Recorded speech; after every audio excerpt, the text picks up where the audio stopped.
네, 오늘 함께 살펴볼 성경 본문은 시편 44편의 17절부터 26절까지입니다. 앞서 읽었던 시편 44편의 17절부터 26까지를 다시 한번 제가 낭독하도록 하겠습니다.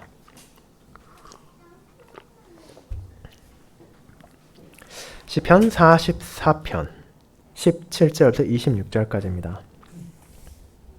이 모든 일이 우리에게 임하였으나 우리가 주를 잊지 하지 아니하며 주의 언약을 어기지 아니하였나이다. 우리의 마음은 위축되지 아니하고 우리 걸음도 주의 길을 떠나지 아니하였으나 주께서 우리를 승냥이의 처소에 밀어넣으시고 우리를 사망의 그늘로 덮으셨나이다. 우리가 우리 하나님의 이름을 잊어버렸거나 우리 손을 이방신에게 향하여 폈다면 하나님이 이를 알아내지 아니하셨으리이까? 물은 주는 마음의 비밀을 아시나이다. 우리가 종일 주를 위하여 죽임을 당하게 되며 토살할 양같이 여김을 받았나이다. 주여 깨소서 어찌하여 주무시나이까? 일어나시고 우리를 영원히 버리지 마소서. 어찌하여 주의 얼굴을 가리시고 우리의 고난갑절을 잊으시나이까? 우리 영혼은 진토 속에 파묻히고 우리 몸은 땅에 붙었나이다. 일어나 우리를 도우소서. 주의 인자하심으로 말미암아 우리를 구원하소서. 아멘. 네, 설교 후에는 찬송 1장으로 우리의 신앙을 사도신경을 통해 고백하는 시편 44편의 8, 9, 10, 11절을 이어서 부르도록 하겠습니다.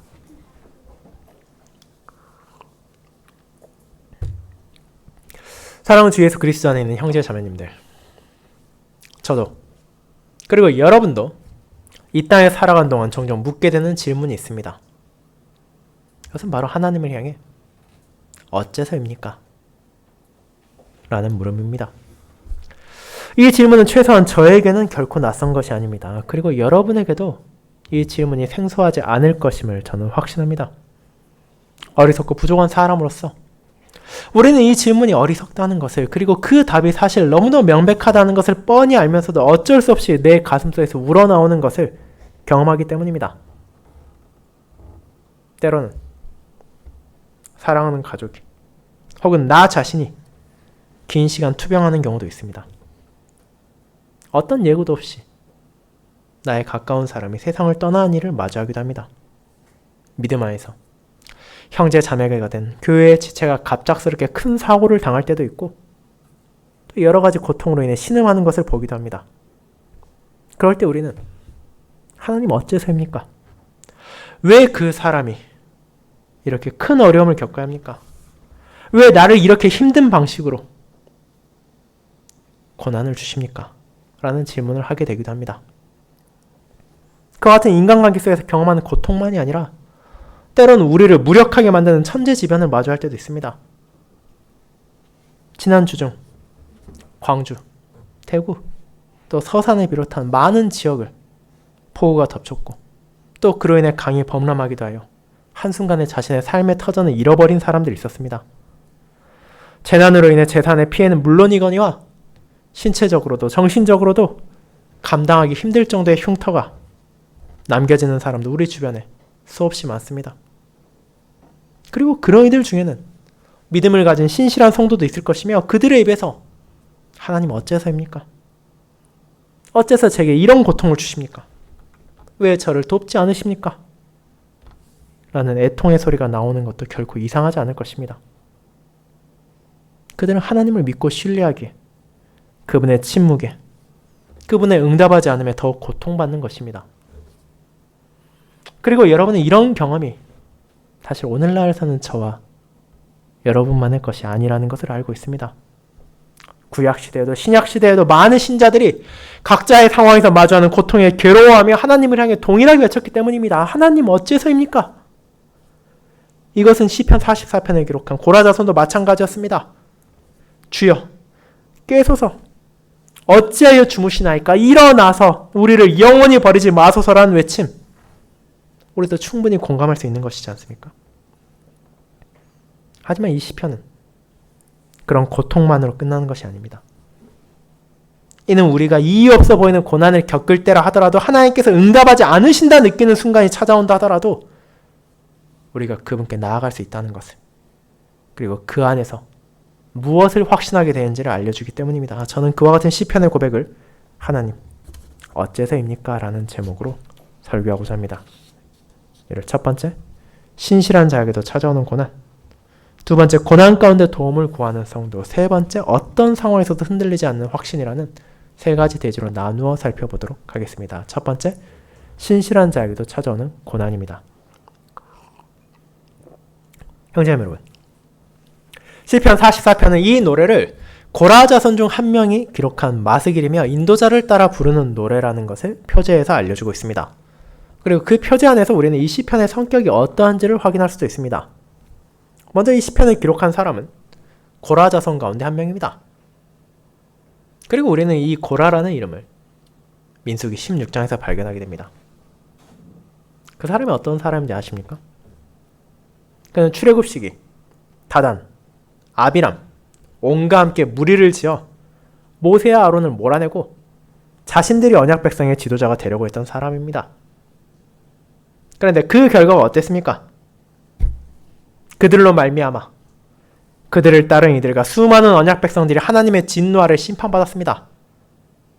거의 15,000명에 달하는 히브리인들이 이틀에 걸쳐 죽어야 했습니다.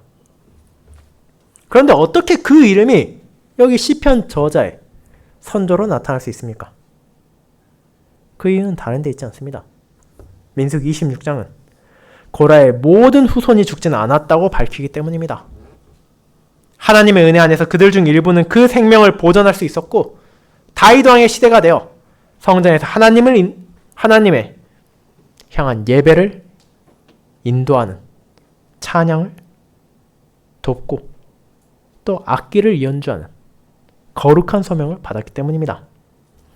그렇게 그들 중 한 사람이 언약 백성의 공적인 예배에서 인도자를 따라 부르는 노래를 기록한 것은 놀랄 일이 아닙니다.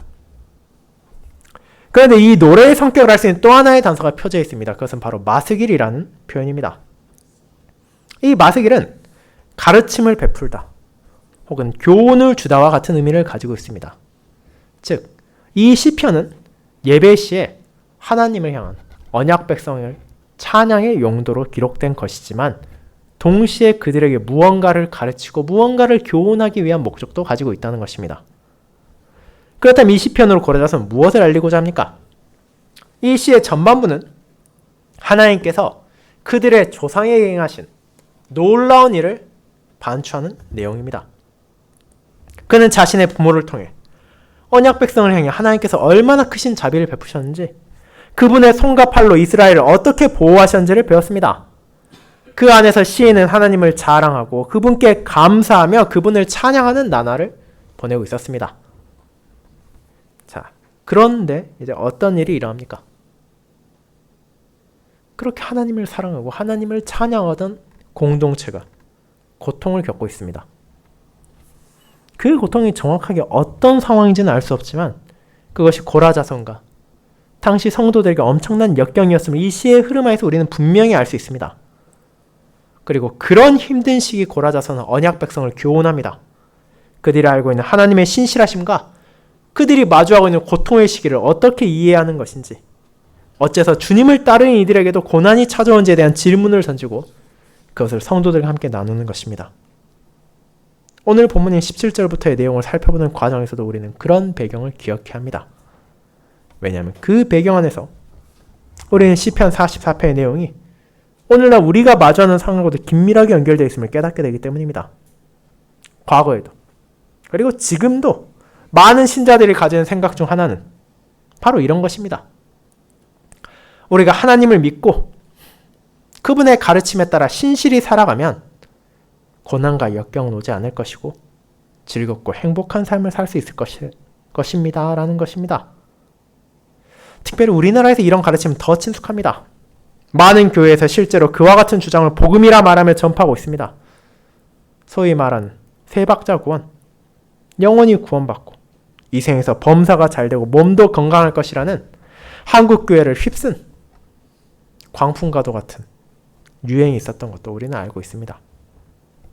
그리고 그런 생각은 사실 인간적으로 봤을 때 아주 당연한 것입니다.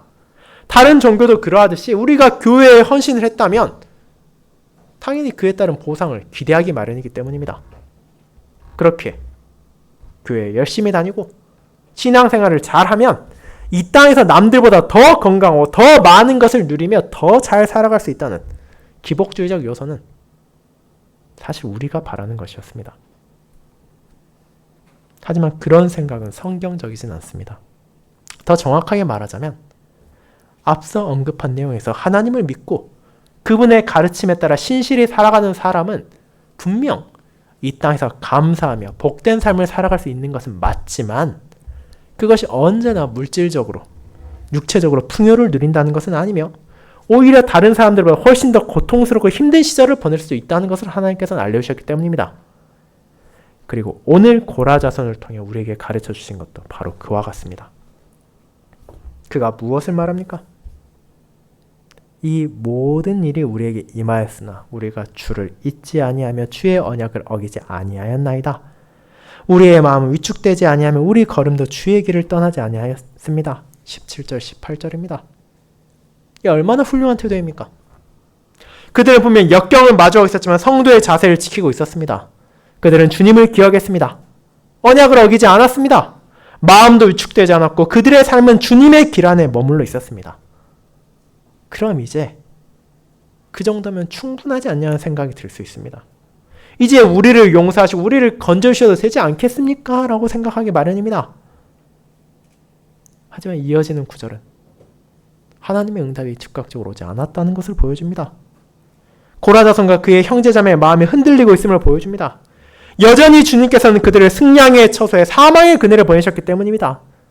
그들은 불신자의 조롱을 받고 이방인들의 비움거리가 되고 있습니다. 하나님의 백성이 고난 가운데 무너지고 있습니다. 어째서입니까? 어째서 이런 일이 있을 수 있습니까? 그에 대한 답을 살피기 앞서 우리가 기억해야 할 중요한 진리가 있습니다.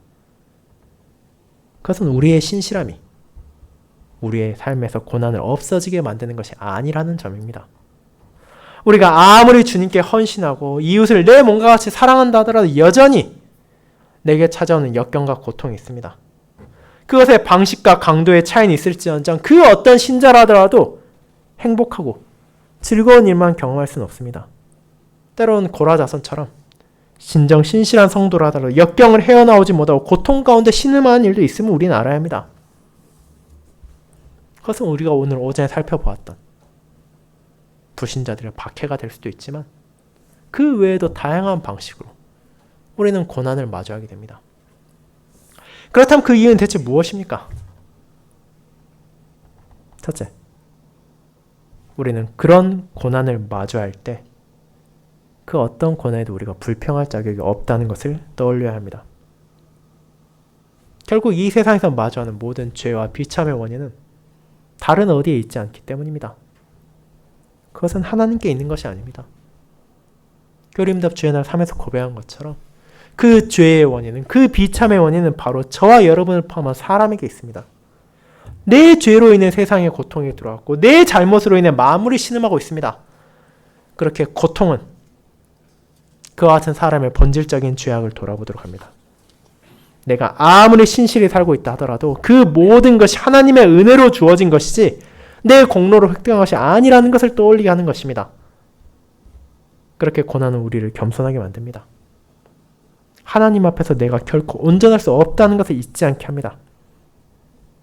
그와 같은 고난 자체는 죄와 비참 가운데 살아가는 모든 사람들이 경험하게 되는 것이지만 불신자들이 그 의미를 알지 못할 때 신자는 믿음으로 그 의미를 바르게 깨닫고 자신을 낮추며 하나님을 높이도록 인도받는 것입니다.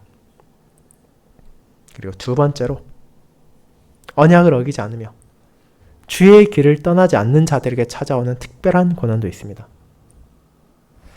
본문의 고라자손이 마주한 고난이 이러한 것입니다. 그는 특정한 상황에서 고통받고 있습니다. 그것은 신실한 성도들이 어떤 이유도 모른 채 고통 가운데 머물러 있음을 보여줍니다. 그것은 어째서입니까? 왜 이런 일이 찾아오는 것입니까? 그 이유를 우리는 온전히 이해하지 못할 때가 있습니다. 하나님께서는 때로는 그와 같은 고난을 통해 우리의 믿음을 연단하기도 합니다. 때로는 그런 고난으로 하나님을 의지하는 신자의 자세를 세상에 증거하기도 하십니다. 때로는 고난을 인내하는 모습으로 교회를 격려하기도 하십니다. 그 외에도 다양한 방식으로 고난을 사용하십니다. 다만 그 고난을 마주하는 순간에 우리가 그에 대해 알 수 없을 뿐입니다. 그렇게 우리가 기억해야 하는 것은 신실한 자에게 고난이 찾아올 수 있지만 우리가 그 이유를 모두 알 수 있는 것은 아니라는 점입니다. 그럼에도 그것은 무의미하지 않으며 하나님의 선하신 뜻 안에서 우리에게 주어진 것이고 우리를 인도하는 방편으로 쓰이고 있다는 것을 붙잡아야 합니다. 그 사실을 우리는 구약과 신약을 포함한 역사 가운데 수많은 믿음의 선진들의 모습으로 배우게 됩니다. 시편 44편이 마시기를 교훈의 가르침으로써 우리에게 깨닫게 하는 것은 그런 고난을 결코 기이하게 여기서는 안 된다는 것입니다. 이에 대해 베드로는 사랑하는 자들아 너희를 연단하려고는 불시험을 이상한 일 당하는 것 같이 이상히 여기지 말라고 베드로전 4장 12절에서 전했습니다. 어떻게 그는 이런 말을 할 수 있습니까? 그것은 그 자신이 그것을 경험했고 그의 선조들이 그랬음을 알고 있었으며 그의 스승이자 그의 구주이신 예수 그리스도도 고난을 겪으셨다는 것을 바라보았기 때문입니다. 그분께서도 하나님을 향해 어째서입니까? 라고 외칠 정도의 고통을 경험하셨습니다. 우리와 달리 그리스도께서 하나님의 뜻을 알고 계셨지만 그럼에도 그 고통의 시간은 결코 쉽지 않았습니다. 그렇게 주님께서도 고난 당하심으로써 하나님을 향해 어찌하여 이러십니까? 라고 말하셨음을 알게 함으로써 베드로는 신자를 향해 그들에게 찾아오는 고난을 받아들일 수 있게 하는 것입니다. 사랑하는 형제자매 여러분, 우리가 고난을 마주할 때 그것을 왜 나만 경험해야 하는가라는 생각이 들 수도 있습니다. 우리가 내게 주어진 상황 그 자체에만 집중하게 되면 하나님을 향한 억울함을 느낄 수도 있고 나 자신의 무력함에 슬퍼할 수도 있습니다. 그러나 우리가 하나님의 말씀에 집중하게 된다면 비로소 그 고난을 바르게 마주할 수 있습니다. 분명 우리의 죄로 인한 징계가 아닌 고난도 있을 수 있습니다. 내가 특정한 잘못을 해서 찾아오는 고통이 아니라 하나님의 뜻에 분명 신실히 살아가고 있음에도 불구하고 어려움을 겪을 수도 있습니다. 그리고 그럴 때 가져야 할 태도가 어떠한지 우리는 시편 44편에서 배우게 됩니다. 내 안에 생겨나는 억울함을 잠재우고 분노를 누그러뜨리고 우리는 주님을 바라봐야 합니다. 나를 위해 고난을 받으신 그리스도를 향해야 합니다. 그분께서 주신 약속을 붙잡고 그분의 길에 머물러야 합니다. 어떤 죄도 없으시고 조금의 부족도 없으신 주님께서 나를 위해 십자가에서 고난 받으셨고 죽으셨음을 기억하며 이제 그분의 공로로 말미암아 고난 가운데서도 내게 주어진 복음이 있다는 것을 기억해야 합니다. 이는 우리가 고난 가운데서 도움을 구할 분명한 대상이 있다는 것이며 그 도움을 확신할 수 있다는 진리입니다. 그것이 두 번째, 고난 가운데 도움을 구하는 성도로 이어집니다. 성도 여러분, 그와 같이 신자에게도 고난이 찾아오고 때로는 예상하지도 못하고 감당하기도 힘들 것 같은 어려움이 찾아온다는 것을 우리는 함께 고백했습니다. 그러면 그런 고난이 있다는 것 자체를 우리가 받아들인 후에는 우리가 어떻게 해야 합니까? 그런 고통의 순간 우리는 무엇을 할 수 있습니까? 우리는 시편 44편을 통해 신자만이 가질 수 있는 특권, 우리가 어떤 순간이라 하더라도 도움을 요청할 수 있는 분이 계시며 그분께 우리가 나아갈 수 있다는 것을 깨달아야 합니다. 세상의 많은 불신자들은 재난을 만났을 때, 슬픔을 경험할 때 그저 왜 나에게 이런 일이 찾아오는가 하고 불평을 말할 뿐입니다. 세상을 스스로의 힘으로 살아갈 수 있다고 여기는 사람들은 결국 수많은 삶의 경험 가운데 자신이 무력하다는 것을 절감하게 되고 자신의 능력만으로는 사랑하는 사람들을 지키지 못할 뿐 아니라 그 자신도 돌볼 수 없다는 것을 깨닫게 됩니다. 그럼에도 그들이 나아갈 곳은 없습니다.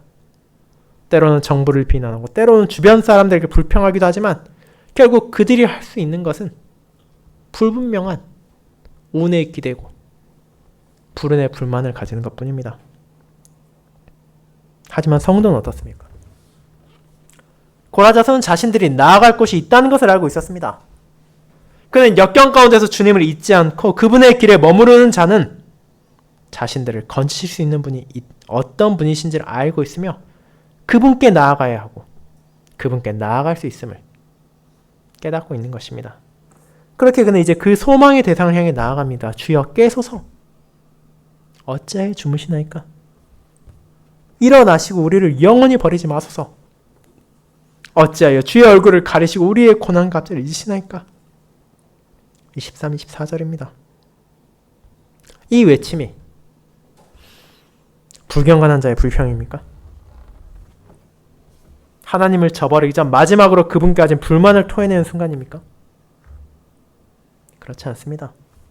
이는 정반대입니다. 그분을 진실로 신뢰하기에 하나님만이 나를 도우실 수 있다는 것을 알고 있게 드리는 성도의 간구입니다. 그의 표현을 상세하게 들여다보면 그가 진실로 하나님을 의심하거나 저버리는 것이 아니라 그분의 능력을, 그분의 선하심을 믿고 있기에 그분의 도우심을 절실히 구하는 것임을 깨닫게 되기 때문입니다.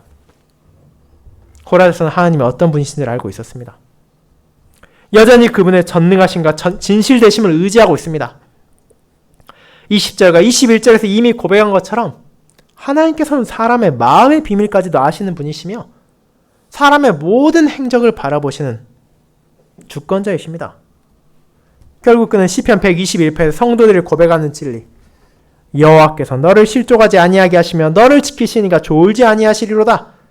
이스라엘을 지키시는 이는 졸지도 아니하시고 주무시도 아니하시리라는 시편 121편의 3, 4절과 동일한 믿음을 여전히 붙잡고 있습니다.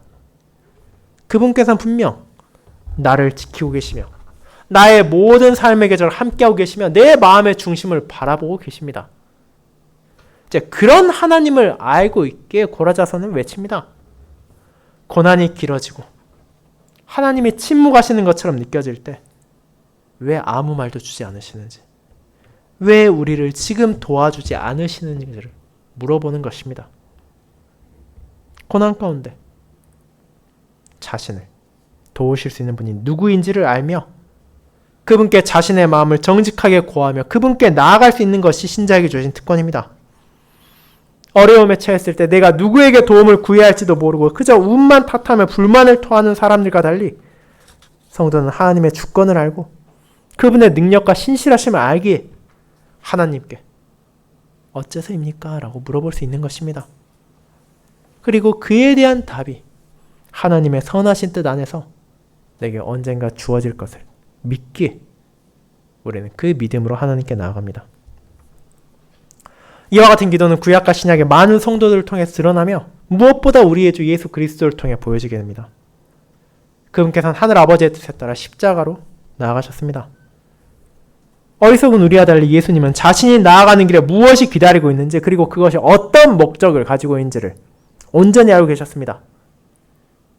그럼에도 그분께도 십자가의 고난은 감당하기 쉬운 것이 아니었습니다.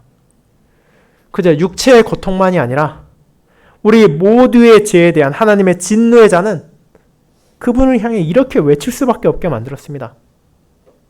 엘리 엘리 라마 사박다니, 나의 하나님, 나의 하나님, 어찌하여 나를 버리셨나이까? 마태복음 27장 46절입니다. 어찌하여 나를 버리십니까? 어째서 내게서 얼굴을 가리십니까? 어째서 나의 고난과 압제를 바라만 보고 계십니까? 고라자손과 같이 예수님께서도 하늘 아버지께 이런 기도를 드리셨습니다. 그러나 그분의 고난, 우리의 고난, 그리고 그분의 강구와 우리의 강구 사이에는 결정적인 차이가 있습니다. 이는 예수님의 고난은 자신의 잘못으로 인한 것이 아니며 무엇보다 그분은 하나님으로부터 진정으로 버림받으셨다는 것입니다. 그분의 몸과 영혼에 대한 영원한 고통이 끔찍했습니다. 우리의 죄로 인한 하나님의 공의로운 심판이 그분께 진실로 임했습니다. 그렇기에 우리가 경험하는 이 땅에서의 일시적인 역경을 그분의 고난과 비교할 수 없습니다.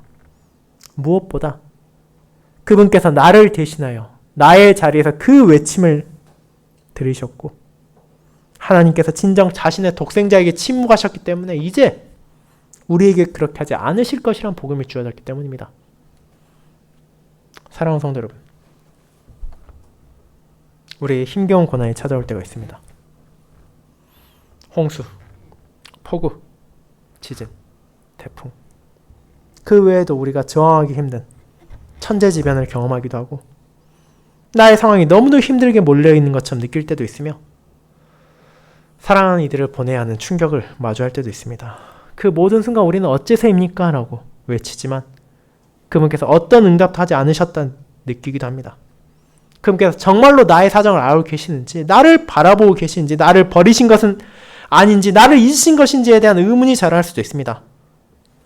하지만 그런 고난의 순간에 우리가 기억해야 하는 진리가 있습니다. 이는 고라자선 인정한 것처럼 그분께서는 우리의 마음의 비밀을 아시며 우리의 모든 것을 알고 계시며 나의 목소리를 여전히 듣고 계신다는 것입니다.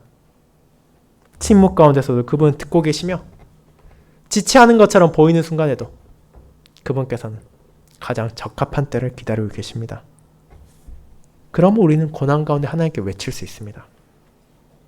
십자가 위에서 진정한 의미에서 자신에게 울부짖는 독생자를 외면하시고 버리셨기에 이제 그분께서 나의 기도를 들으시고 나를 버리지 않으실 것이라 약속하셨기 때문입니다. 그렇게 우리는 고난 가운데서 하나님께 나아갈 수 있고 오직 하나님께 외칠 수 있습니다. 그리고 놀랍게도 그보다 한 걸음 더 나아가게 됩니다. 그것은 비록 내 상황이 바뀌지 않는다 하더라도 내게 주어진 고난이 여전히 멈추지 않으며 하나님의 응답이 늦어지는 것처럼 보인다 하더라도 그분의 자비와 공의, 그분의 신실하심을 우리가 신뢰할 수 있다는 것입니다. 그것이 어떻게 가능한 것인지 그리고 그를 통해 내게 주어진 위로가 무엇인지를 이제 이어지는 마지막 대제에 살펴보도록 하겠습니다. 세 번째, 어떤 상황에서도 흔들리지 않는 확신으로 이어집니다. 여러분, 이제 우리는 시편 44편의 마지막 부분을 향하게 됩니다. 25절에서 고라자선은 자신들에 대해 이렇게 묘사합니다. 우리 영혼은 진토 속에 파묻히고 우리 몸은 땅에 붙었나이다. 이는 그들의 고난받고 있는 현실을 가리키기도 하지만 동시에 이제 하나님을 향하는 그들의 자세를 보여주고 있기도 합니다. 그들에게 자신을 높일 수 있는 그 무엇도 남아있지 않습니다. 신실함도, 헌신도, 자부심도 그들을 구원할 수 없습니다. 그들에게 필요한 것은 무엇입니까? 단 하나, 순전한 은혜뿐입니다. 그렇게 진흙탕을 뒹구는 것과 같은 처절함 가운데 고라자선은 간구합니다. 일어나 우리를 도우소서. 주의 인자하심으로 말미암아 우리를 구원하소서. 그리고 여기에서 참된 믿음과 참된 구원의 본질이 드러납니다. 그것은 우리의 자격으로 얻어지는 것이 아니라 오직 하나님의 인자하심에서 기인하는 것입니다. 그가 사용한 인자라는 표현은 그저 사람이 신실하고 약속을 잘 지킨다는 것이 아닙니다. 헤세드라 불리는 이 표현이 하나님께 사용될 때 그것은 자신이 세우신 언약에 신실하신 하나님을 가리키기 때문입니다. 사랑과 달리 하나님께서는 자신의 모든 말을 완전히 지키시며 그분의 언약을 결코 무시하지 않으십니다.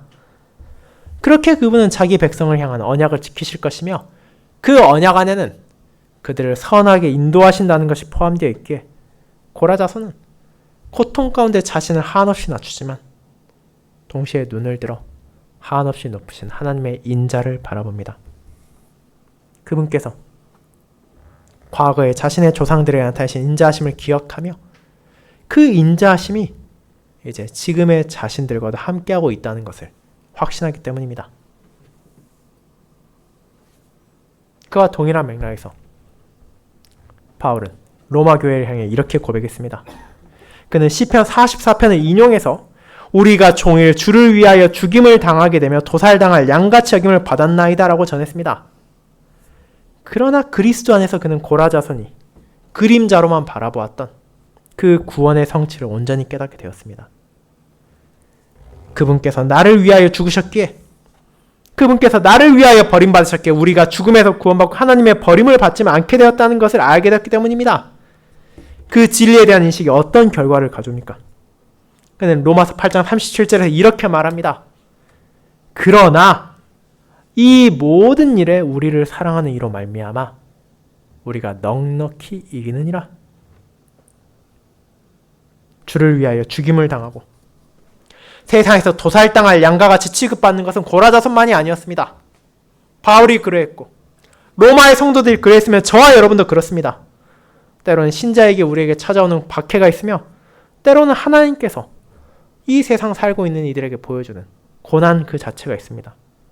바울 역시 그 모든 것을 너무나 잘 알고 있음에도 불구하고 어떻게 말합니까? 우리가 넉넉히 이긴다고 말합니다. 그는 고라자손이 믿음 안에서 구했지만 온전히 깨닫지 못했던 바로 우리를 사랑하는 이를 알게 되었기에 담대하게 이 승리를 선언하는 것입니다. 그렇게 우리를 사랑하는 이가 누구십니까? 시편 44편의 저자도 이미 알고 있던 인자하신 하나님이십니다. 사도는 그 사랑을 그리스도 안에서 경험했습니다. 그 무엇도 그 사랑을 끊어낼 수 없다는 것을 확신하게 되었습니다. 그 확신이 다음 같은 고백으로 이어집니다. 로마서 8장 38, 39절입니다. 내가 확신하노니 사망이나 생명이나 천사들이나 권세자들이나 현재일이나 장래일이나 능력이나 높음이나 깊음이나 다른 어떤 피조물이라도 우리를 우리 주 그리스도 예수 안에 있는 하나님의 사랑에서 끊을 수 없으리라. 바울은 이 땅에 사는 동안 우리를 무엇이 흔들려 하는지 잘 알고 있습니다. 때론 나 자신에게 찾아오는 죽음의 위협, 혹은 가족이나 지인이나 성도들의 죽음이 우리를 힘들게 합니다. 삶 가운데 찾아오는 질병과 고통, 정신적인 스트레스 혹은 삶 그 자체에 대한 집착도 우리를 공격합니다. 세상의 권세자, 부자, 악인들의 성공과 형통이 우리에게 질시의 마음을 심어주기도 하며 그들의 박해와 조롱이 우리 마음에 상처를 남길 때도 많습니다. 그 모든 상황, 현재의 일, 미래의 일, 가벼운 일, 중요한 일, 우리가 상상할 수 없는 수많은 것들이 쉴 새 없이 찾아오는 것이 우리의 일상입니다. 하지만 중요한 것은 무엇입니까? 바울은 말합니다. 그 무엇도, 심지어 하늘의 천사들조차도 당신을, 나를, 우리를 하나님의 사랑에서 끊을 수 없다는 것입니다. 그 사실을 예수 그리스도를 내어주심으로 하나님께서 증거하셨다는 것을 우리에게 알려주는 것입니다. 사랑하는 여러분, 그것이 바로 우리의 위로이고 소망입니다. 고라 자손이 바라봤던 소망이 그리스도 안에 성취되었기에 신자는 고난 가운데서도 하나님의 사랑을 붙잡을 수 있게 된 것입니다. 우리의 삶 가운데 고난이 찾아옵니다. 지금 각자가 마주하는 어려움이 있을 것이며 앞으로도 고통과 괴로움이 있을 것입니다. 때로는 신자로서 살아가기에 마주하는 박해가 있을 것이며 이 땅에서 사는 한 명의 사람으로서 피할 수 없는 역경이 있을 것입니다. 진실로 내가 가진 모든 것이 아무 의미도 없고 나를 건질 수 없다는 것을 깨달으며 철저히 자신을 낮추게 되는 시간이 찾아올 수도 있습니다.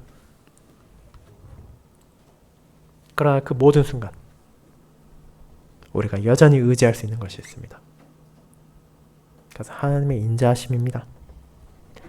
그분께서 나를 구원하실 것을 우리는 신뢰할 수 있습니다.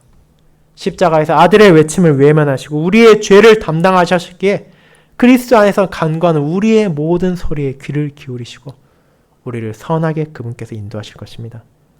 그분께서는 진정 졸지도 주무시지도 아니하시는 언약 백성의 하나님으로서 저와 여러분을 결코 버리지 않으십니다. 그와 같은 확신과 신뢰가 우리가 고난 가운데 필요한 위로를 줍니다. 우리에게 찾아온 모든 고난의 이유를 우리가 알 수는 없습니다. 때로는 왜 지금이어야 됩니까? 어째서 내 가족, 내 지인이어야 하고 왜 그런 방식이어야만 합니까? 대체 내가 언제까지 기다려야 합니까? 라는 외침이 코라 자손과 같이 내 안에서도 터져나올 수가 있습니다. 그러나 하나님께서 즉각적으로 응답하지 않으실 때에도 그분께서 나를 충분히 낮추셨지만 더 낮추고 있는 시간에도 그분의 인자하심이 여전히 변하지 않게 우리는 그런 상황 가운데서도 하나님께 나아갈 수 있습니다. 비록 내 상황이 변하지 않는다 하더라도 그리스도 안에서 증거된 하나님의 인자하심을 알고 있기에 고난 가운데서도 우리는 구할 수 있습니다. 하나님, 비록 지금 이 순간 제가 이해하지 못하더라도 주님께서 이를 선하게 인도하실 것을 믿습니다. 주님께서 연약한 저를 위해 이 모든 상황까지도 사용하심을 신뢰합니다. 주의 인자하심으로 저를 구원해 주실 것을 믿습니다. 그리고 주님의 은혜로 그와 같은 기도가 고난을 마주하는 저와 여러분에게 함께하며 역경을 마주할 때도 하나님께 영광을 돌리고 그분을 향한 신뢰가 그분을 향한 흔들리지 않는 믿음이 우리 안에서 자라가기를 소망합니다. 아멘.